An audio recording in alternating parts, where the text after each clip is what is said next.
Welcome back, Greyhounds fans. LJ Smith of the Greyhound Sports Network and Smith Sports Media, joined alongside head coach Jeff Long of the Moravian University Greyhounds football squad. Jeff, thanks for spending some time with me this afternoon. Of course, LJ. Appreciate it, man. So last time we spoke, a win over Western Connecticut at home in the first ever meeting between the two schools, riding that into a bye week. So let's talk about what that bye week meant for you and the program. Yeah, I think the big thing, definitely interesting with how, it's first time in a while we've had one this late. So it was interesting thing to navigate. And for the guys, I think it was big on working on some fundamental things, and the practices that we had, and then also getting off their feet a little bit, get their legs back and refreshed, recharged. So, I think they did a good job of that. And then we came back last week and got to work on Juniata, and that was the plan for the week and owning the prep. And I think the guys carried it over well from the bye. Absolutely. You make the trip to Huntingdon. You take down Juniata 38-13, scoring 24 unanswered points. Talk about what worked last week. I tell the guys all the time, like the message doesn't necessarily change what has to be done in order to win football games, right? And it started with, I really think both sides owned their prep really well and the plan the coaches put together, and that they were an active participant in. They were confident in it. There was good communication, and now physical mistakes will happen each game, right? Like that's the part of the game. But when they own the prep and they can now trust one another to make things happen with communication and put ourselves in the right spot pre-snap, I think it creates a lot of opportunities, and that's what they were able to do. And offensively running the ball extremely well. Jed Bendekovitz, 110 yards on 21 carries. Dorian Thomas getting 8 carries as well, 87 yards. Just plethora of different running backs making an impact last game. Yeah, I think Jed's emerged. You have a room full of talented backs for sure, but Jed has really emerged as super consistent. And also, I think protecting the football, I think, has been the biggest thing where he's separated himself in a good way, right? Like there's constant competition. Each back does things differently well, and they make up where the other may lack in areas. But Jed's biggest hallmark has been, hey, he gets downhill and he's protecting the football. So it's been really beneficial to us where early in the year we weren't protecting the football well enough, and it cost us in some games, some winnable games. But Jed's done a great job there. And then the offensive line, is really starting to grow before our eyes. Drew Brazan, the lone senior, but the rest are all underclassmen and getting their training, baptism under fire throughout the year. But really, it's cool to see now, hey, in a plan where we thought we could run the ball and we had a plan to do it, that was they were able to do, and they keep getting better each week. So it's been fun to see that growth, and been a big part of the last 2 weeks of being able to establish some run a little bit. And the tight ends, I got to say, especially last week, I saw them showing up on tape. The Parker Miller, Jalen Jones, Nick Herron. We did a fair amount of 11 and 12 personnel, which, to be honest with you, in the past we haven't been able to do in the last 2 years I've been here. So that was really cool to see them have an active role in that as well, a selfless role, and a lot of blocking and play action stuff, but really the blocking that sets it all up. Well, absolutely. And they've been instrumental in getting this run game going for sure, like you said. And Nick Herron also made a catch last week, 10 different players making a catch and 2 touchdowns in the air. Avery Kozer, 6 catches for 98 yards. Andre Matthews getting in the end zone. So seeing him kind of emerge as well later on in the season. Yeah, like I said, offensively, we've taken some lumps. And hey, like again, baptism under fire, the best way to describe it. You had 4 different Qs playing at one point, right? And you have a lot of youth where, at the beginning of the year, you had different guys who were older there, and whether they got injured or things of that nature, the other guys get to step up, and now they're starting to grow up before your eyes and see the fruits start to bear. And that's really cool. Declan McCarthy, first and foremost, the last few weeks has begun to scratch the surface of what he's capable of. Early in the year, he was struggling a little bit, and now I think he's done a phenomenal job of recommitting to get back to the process. How am I preparing? How am I doing those things? He's starting to do it like QB1, and that was really cool to see. And now, can we not be satisfied? So far, it's been awesome to see these last 2 weeks, and including the bye 3 specifically. He's really done a great job of that. And then the receivers, Avery's been Mr. Consistent all year in terms of showing up. We haven't been able to give him the ball as much as we wanted, throughout the year, but he has now seen the fruits of the QB play elevation. He's done a phenomenal job. He's a physical blocker. He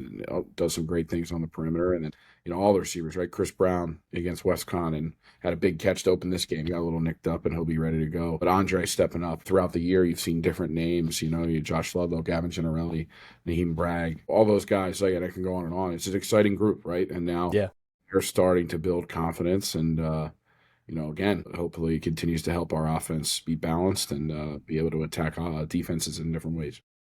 Yeah, and Now on the defensive side of the ball, Aiden Lane, Clay Basile, Ethan O'Neill, those guys kind of staples in the defensive end for you guys. But talk about what went well. You guys pitched the shutout in the second half. Yeah, I think, again, starts with their own and their prep. I think that's the big thing that I've, continued to see, especially these last couple of weeks, where they really have buckled down and recommitted to that process. Aiden is obviously a talented young man and, plays the game the right way and flies around, but he's really cleaned up the last few weeks, his assignments. That's been instrumental in his activeness, right? And it's great to see. Clay has been interesting all year, man. He's a worker. He's been a name in this place for a long time and so talented and works really hard. I mean, even switched positions a little bit for us. We got banged up at our boundary outside backer position. He normally played in the inside and was like, hey, coach, I'll do whatever I need for the team. And now it's showed some production there. And as we all knew he could, he's a great player. But when you do things like that, it's great to see. And Ethan O'Neill, been super consistent in his approach to the game and just finding different ops now where he's able to, find a way to get on the stat sheet. So it's been cool to see. And I think that getting off the field on third down last week was the big one. When we can do that consistently, we're going to give ourselves a chance, right? And I think that's been the cool thing to see the last few weeks. Even in the few that we lost, Brian's Catholic and things of that nature, you have a shot when you were getting off the field, right? And now we started complimenting one another on both sides, and it makes it special. And now you get set to return to Rocco Calvo Field against the 23rd ranked Susquehanna University Riverhawks. But before we get to that matchup, it's also senior day. So talk about the 20 seniors, the 5 grad students that are stepping foot on Rocco Calvo Field for the last time. Yeah, I mean, you got some guys that have played a lot of ball here and really, some, whether they were here for 3 years, 2 years, right? They joined this Hound family and helped us accomplish a lot of great things. Can't thank them enough for what they've done. And really the day to honor them in their last, potential football game of their career is a special one. This place, Moravian, what makes Moravian special is the people and the alumni that continue to come back and being a part of those teams, right? Like it's Team 99, right? There's only one of those, but you play for those 98 teams that came before you. And senior day is a testament to that of like, hey, you now join that brotherhood, right? Like, and that's something that we're really proud to honor and, couldn't be more fitting that it's against a great opponent that we have history with in terms of as a program, right? Like Susquehanna Moravian had great matchups in many conference battles, whether it's Landmark, Centennial, and, MAC, right? Like it all goes back years and years, and there's some great, interconnectedness between the programs. So I couldn't ask for a better opportunity for our team and Team 99 to have a chance to leave their legacy, whatever that may be, right? Like I think that's the big thing is that, your last game there can really tell the story of, hey, where was that arrow heading? And that's exciting for us as a program. Yeah, the 51st meeting between the two squads, and Coach Perk, you're familiar with as well, a stand-up guy, taking on a team ranked 23rd in the country. What goes into the preparation? Is it any different than any other week?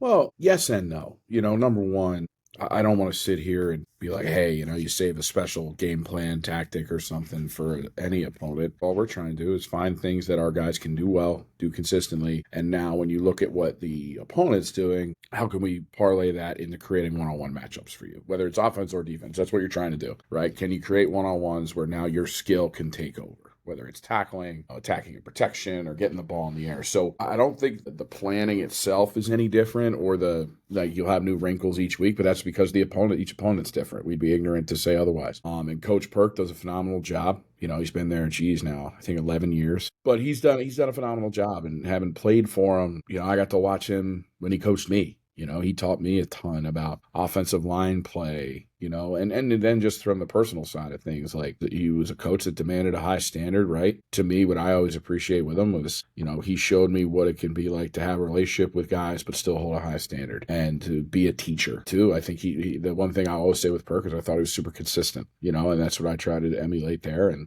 what he's built, we're trying to build too. And that's an honor to be able to go against him. And it's always exciting, to have that opportunity, and excited for our program and excited to have that opportunity for our seniors in Team 99. Team 99 set to take the field this afternoon as the Greyhounds take on the 23rd ranked Susquehanna University Riverhawks. Jeff Long, thank you so much for taking some time with me, and best of luck this afternoon. Thank you. Go Hounds. Go Hounds.